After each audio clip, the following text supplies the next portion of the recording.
Hi viewers, welcome to our channel. Nagarjuna గారి N convention Hyderabad వాళ్ళు కూల్చేయడం మనం చూసాం. అయితే దీనిపైన ఆయన మాత్రం ఇది కోర్టులో ఉండగా కూల్చేశారు, మేము ఏది కూడా ఆక్యుపై చేసి ఇది కట్టలేదు, దీనికి అన్ని ప్రాపర్ ఎవిడెన్స్ ఉన్నాయని చెప్పేసి ఆయన చెప్తున్నారు. అయితే కూల్చేసిన తర్వాత కోర్టు స్టే ఇచ్చింది. మరి ఏం జరగచ్చు అంటారు? అంటే కూల్చేసిన తర్వాత స్టే ఇవ్వడం, కోర్టులో ఉండగా ఈ విధంగా కూల్చేస్తే ఇక్కడ నాగార్జున గారి మిస్టేక్ ఉందా, లేకుంటే హైదరాబాద్ మిస్టేక్ ఉందా? అసలు ఏం జరిగింది, మరి ఏం జరిగే అవకాశం ఉంది? సో ఇప్పుడు ఇదే అంశం మీద డిస్కస్ చేయడానికి ప్రజెంట్ మనతో పాటు హైకోర్టు అడ్వకేట్ టీకే శ్రీధర్ గారు, వారితో మాట్లాడదాం. సో నమస్కారం సార్. నమస్కారం సార్. ఫాలో అవుతూ వస్తున్నారు కదా హైడ్రా ఇష్యూ, ఒకటి ఎన్ కన్వెన్షన్ ని కూల్చేయడం చూస్తాము. అయితే ఇది కోర్టులో ఉండగా కూల్చేస్తారని నాగార్జున గారు అంటున్నారు. అయితే కూల్చేసిన తర్వాత కోర్టు స్టే ఇచ్చింది. మరి ఏం జరగచ్చు అంటారు సార్ ఈ ఇష్యూలో? అంటే నాగార్జున గారు చెప్పేది ఏంటంటే అతను ప్రాపర్టీ కొన్నారు అని అంటున్నారు, అని డాక్యుమెంట్స్ ప్రకారం ఉంది అంటున్నారు.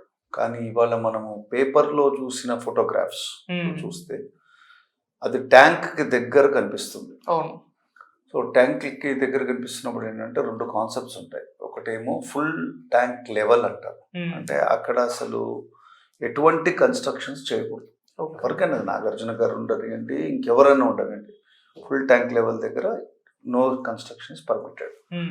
రెండోది ఏంటంటే బఫర్ జోన్ అంటారు, అంటే నార్మల్ ల్యాండ్కిను ఈ ఫుల్ ట్యాంక్ లెవెల్కి మధ్యలో ఉన్నదానికి వాళ్ళు బఫర్ జోన్.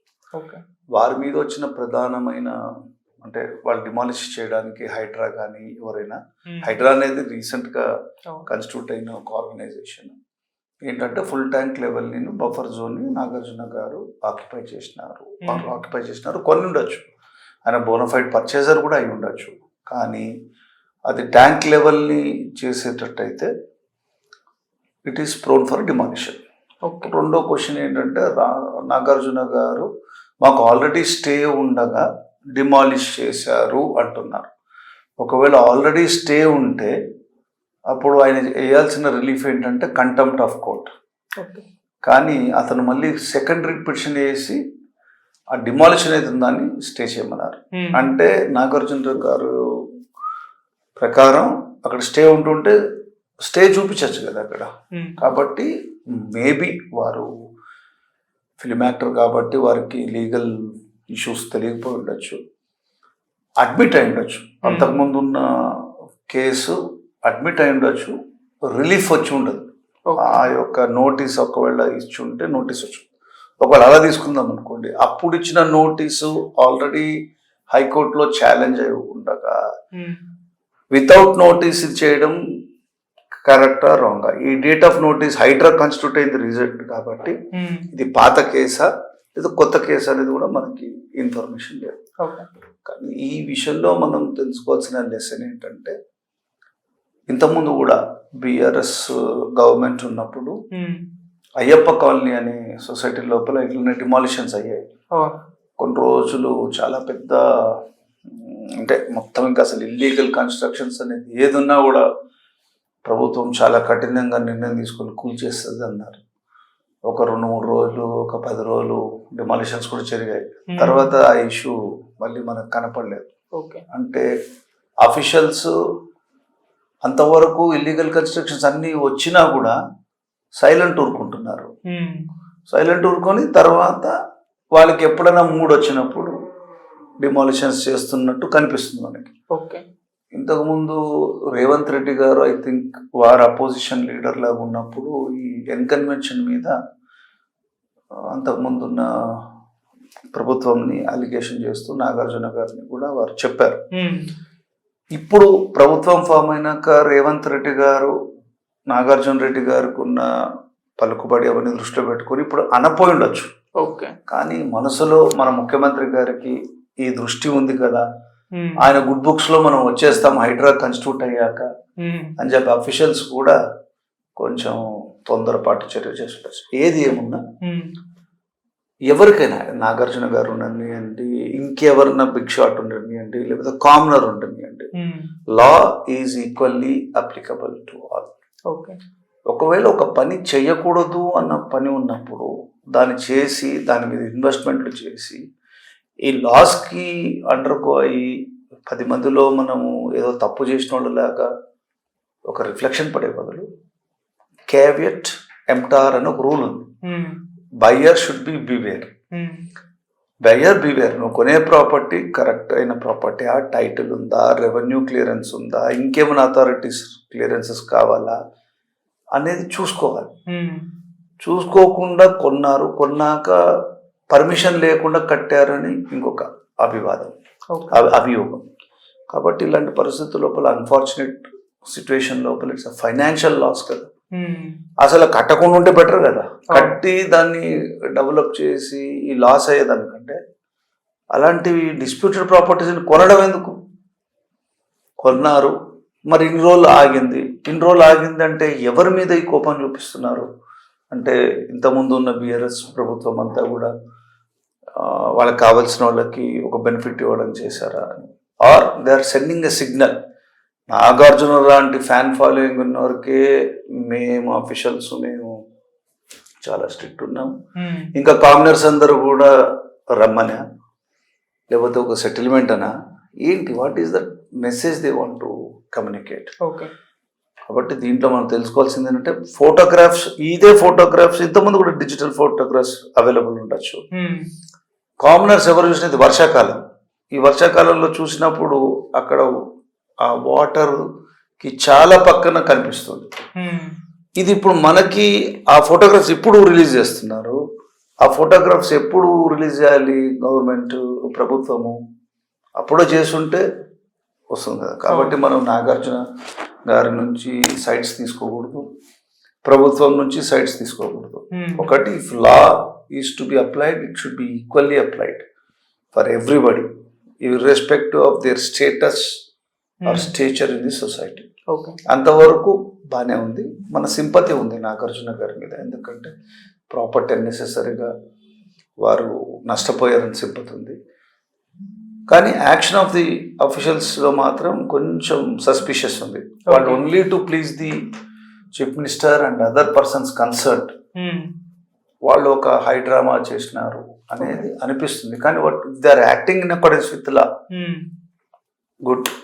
కాబట్టి ఇప్పుడు ఏవేమైతే Hyderabad was a city of lakes, ఎన్నెన్ని లేక్స్ ఉన్నాయి, ఈ హైడ్రా లోపల ఎన్నెన్ని డిమాలిష్ చేస్తారు, వారి యొక్క అధికారాన్ని ఏ విధంగా ఉపయోగించి ఆ లేక్స్ని కూడా రక్షించాలో మనం వేచి చూడాలి. ఇది ఒకటే చేసేసి చాలు అనుకోవడం కాదు కదా, అన్నీ చేయగలగాలి కదా. ఏదో ఒకటి రెండు చూపించేసి మేము 2 ఫైల్స్ పట్టేసుకొని అలా ఒక జీబుల్లో వెళ్ళిపోయి డిమాలిషన్ అని చెప్పి ఫోటోలు తీసుకోవడం కాదు, ఇంకా చాలా పని. ఒకవేళ అదే కరెక్ట్ అయితే ఇన్ని ఇల్లీగల్ స్ట్రక్చర్స్ ఎలా వస్తాయి? ఇప్పుడు గండిపేట చుట్టూ కూడా చాలా ల్యాండ్స్ లోపల చాలా చాలా కాంప్లికేషన్స్ ఉన్నాయి, వెరీ వెరీ డీవియేషన్స్ ఉన్నాయి, చాలా డీవియేషన్స్ అని అంటున్నారు. మరి అవన్నీ కూడా చేయాలి కదా, ఒక్కదానికి చేసినప్పుడు చేయాలి. సరే, వాళ్ళ మీద ఇంతవరకు ప్రొసీడింగ్స్ లేదు కాబట్టి వాళ్ళని డిమాలిష్ చెయ్యాలి అని మన ఉద్దేశం కాదు. కానీ అంతర్యంలో ప్రభుత్వ యంత్రాంగం ఉద్దేశం ఏంటంటే సెటిల్మెంట్ వచ్చి ఏదో కాంపౌండింగ్ అనో అదనో ఇంకేదో ఏమో ఉంటాయి వాళ్ళ ఇవన్నీ ఏంటంటే ప్రభుత్వాలు వాళ్ళ యాక్షన్స్ అన్ని కూడా లా ప్రకారం కంటే కూడా పర్సనల్గా వ్యక్తిగతమైన కక్షలు తీర్చుకోవడము, పర్సనల్ సెటిల్మెంట్స్ గురించి యంత్రాంగం పనిచేస్తున్నట్టు ప్రజలు భావిస్తున్నారు, మనం కాదు. అదే న్యూస్ పేపర్లు అదే మీడియాలు చెప్తుంది. అంతవరకు పాపం నాగార్జున గారికి మనం సింపతి ఎక్స్ప్రెస్ చేద్దాం, వేరే వాళ్ళకి కాషన్ చేద్దాం. ఇలాంటి ప్రాపర్టీస్ ఏమైనా ఉంటే మీరు దయచేసి కోట్లు ఇన్వెస్ట్ చేసి నష్టపోకండి అని మనం మెసేజ్ ఇస్తాం. అంతవరకే యాజ్ ఆఫ్ నో. మీరు అడిగిన ప్రశ్నకి ఏంటంటే ఒకవేళ స్టే ఉంటే డిమాలిష్ అయితే కంటెంప్ట్ వేయాలి అంట. మొదట స్టే లేకుండే జస్ట్ అది కోర్టులో ఉంది అంతే, దాన్ని కూల్ చేయమని కోర్టు చెప్పలేదు, ఆపమని చెప్పలేదు. ఇంతలో స్టే తీసుకోవాలి కదా, you must obtain a stay లేదు కాబట్టి అది సబ్సిడీస్ అయినా కూడా స్టే ఉండాలి. డిమాలిషన్ ఆర్డర్ స్టే కాలేదనుకోండి, అప్పుడు ఏమవుతుందంటే రైట్ ఉండదు. యాక్చువల్గా ఒక కమిటీని వాళ్ళు కన్స్టిట్యూట్ చేశారు. కన్స్టిట్యూట్ ఇల్లీగల్ కన్స్ట్రక్షన్స్ అయితే ఒక హై లెవెల్ కమిటీ ఉంటుంది. ఆ కమిటీ దగ్గర వీళ్ళు రిక్వెస్ట్ చేసి ఏదో పినలైజ్ అయిన దానికి కాంపౌండింగ్ అట్లా చేసుకోవచ్చు. కానీ ఇది FTL లెవెల్లో ఉంటే మాత్రం టోటల్ లా చేంజ్ అయిపోతుంది, ఎన్విరాన్మెంటల్ ఇష్యూ వచ్చేస్తుంది. ఎన్విరాన్మెంటల్ ఇష్యూ వస్తుంది, నేచర్కి అగెనిస్ట్గా పోతున్నట్టు వస్తుంది. సపోజ్ ఒక నిమిషం, నాగార్జున గారి గురించి కాదు కానీ అక్కడ వాటర్ కనిపిస్తుంది అంటే, సపోజ్ ఏదన్నా ఒక పెళ్ళో ఫంక్షనో జరుగుతుంది, సడన్ గా అందరూ గెస్ట్లు వస్తారు, సడన్ గా వాటర్ లెవెల్ రైజ్ అవుతుంది. రైజ్ అయ్యి ఒకవేళ అంటే మనం దృష్టి ఎలా ఉంటుందండి అది చూడాలి. సడన్ గా రైజ్ అయ్యి suppose it results to A danger to the people. అప్పుడు అదే మనమే ప్రభుత్వాన్ని బ్లేమ్ చేస్తాం కదా, ఎలా పర్మిషన్ ఇచ్చారని.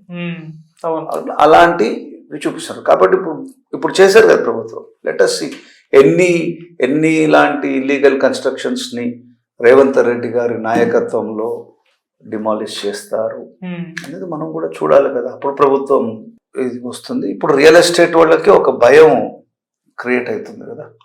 సో భయం క్రియేట్ అవుతుందంటే మనం అండర్స్టాండ్ చేసుకోవాలి what is the intention of the authorities and intention of the leaders. అంతకంటే మనం ఎక్కువ మాట్లాడము. It is to be understood.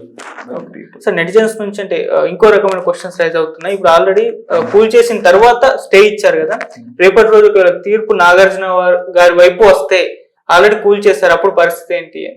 పరిస్థితి చేస్తే ఇప్పుడు ఒకవేళ అది FTL లో ఉంది అనేది ప్రూవ్ అయితే నాగార్జున గారికి ఆయనకి ఎంతవరకు ఇల్లీగల్ ఆక్యుపేషన్ లేకుండా కొన్న డాక్యుమెంట్ వరకు కూల్చిన దానికి కాంపన్సేషన్ రావచ్చు.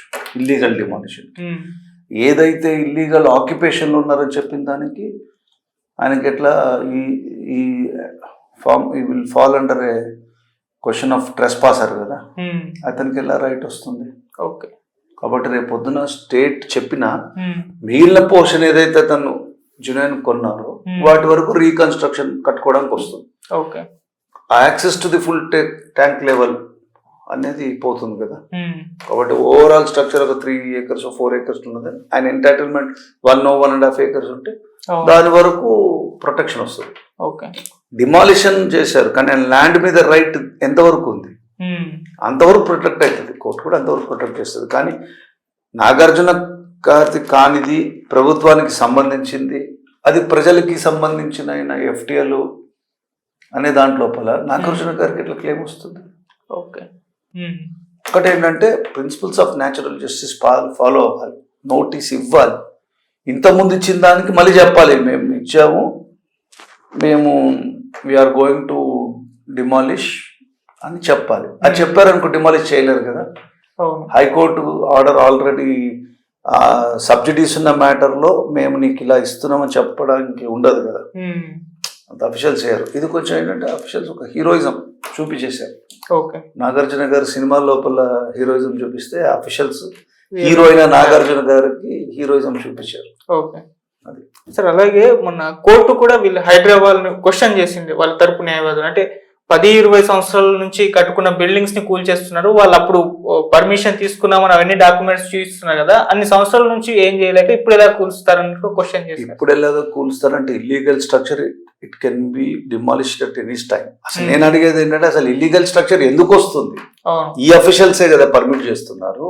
మీరు అప్పుడే ఆ పర్మిషన్ ఇవ్వకపోతే వాళ్ళ మానవ వాళ్ళు బ్రతుకుతారు కదా. మీరే పర్మిషన్స్ ఇస్తారు, మీరే యాక్టివిటీ అంతా పర్మిట్ చేస్తారు, తర్వాత మీకు ఎప్పుడు మూడోసప్పుడు కూల్స్తారు. ఎంతవరకు కరెక్ట్? హైడ్రా అనేది ఏంటంటే ఇది ఒక హైడ్రామా లాగా అవుతుంది రేపు పొద్దున. ఇప్పుడు ఇదే చూడండి మీరు, ఇంకా చాలా కాస్ట్లీ ప్రాపర్టీస్ ఆఫ్ హైదరాబాద్ లో ఉన్న దానికంతా కూడా ఇదో యాక్సెస్ ఫర్ కలెక్షన్.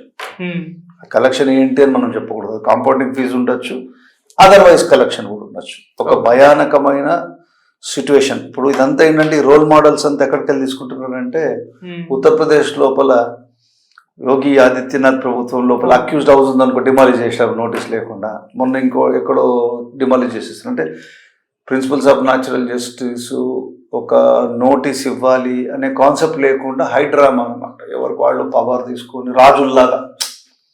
రాజులు రాజ్యాంగంలో ఎట్లా వాళ్ళకి ఇష్టం వచ్చినట్టు చేయొచ్చు, ఆ టైప్ ఆఫ్ డెస్పాటిజం వచ్చేస్తుంది. ఇది ప్రజలకి డేంజరస్ ట్రెండ్. అట్లని చెప్పి అట్ ది సేమ్ టైం ప్రజలకు ఒక లెసన్ కూడా, ఏదైతే మనది చెందదో దాంట్లో మనం అనవసరంగా ఇన్వెస్ట్మెంట్ చెయ్యకూడదు అనేది కూడా లెసన్. అంతవరకే చూడాలి మనం. దీంట్లో మనం నాగార్జున గారు మనం అంటే మనకు రికార్డ్ తెలియకుండా మ్యాటర్ సబ్సిడీస్ ఉన్నప్పుడు కూడా మనం మాట్లాడకూడదు. బికాజ్ ఇట్ ఈస్ ఆయన ఒక టాప్ యాక్టర్,